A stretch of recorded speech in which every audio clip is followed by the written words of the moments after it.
And it's all about Lowy Lelang and Stephen Sambu, the University of Arizona. And it looks like now Lowy Lelang, our champion from last year, undefeated in his collegiate career at 8-0, has pushed to the front, and it is now his race.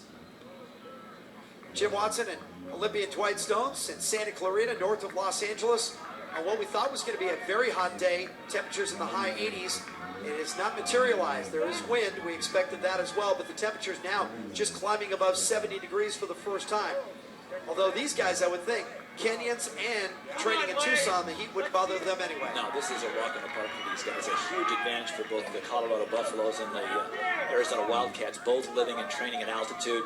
They come down here to sea level. Next year the meet is in Colorado Springs, so they are going to be at altitude. Very tough for the other teams in the conference who do not train that way, so this is an outstanding situation. But Sambu, who is, as you mentioned, 8 for 8, as we see the two Oregon runners still giving chase, but the team title is really on the line here. Colorado has separated itself nicely, getting their top 5 runners into the top 25.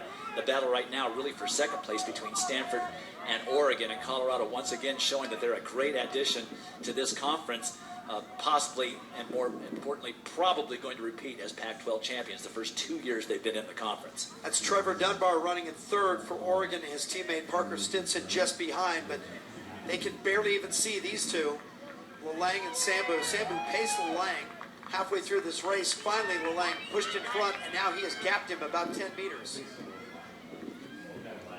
Joe Rosa, Stanford, is running 5th.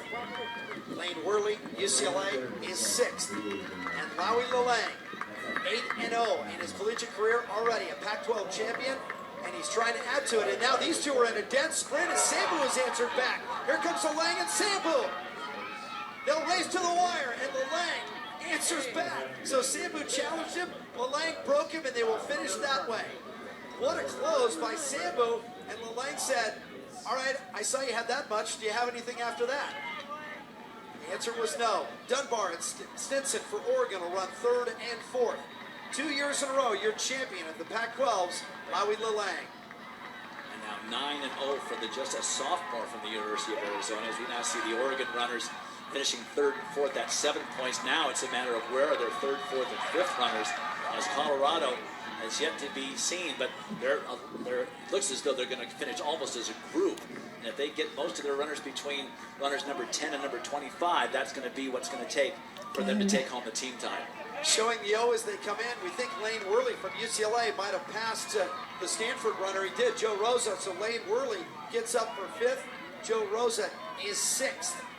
But your champion again is Lowy Lelang from the University of Arizona. Sambu is 2nd. Dunbar and Stinson for Oregon run 3rd and 4th. We'll come back and check the winners of the team competition, but there's no doubt who the best runner in the Pac-12 is. For the 2nd year in a row, it's Lowy Lelang, Arizona.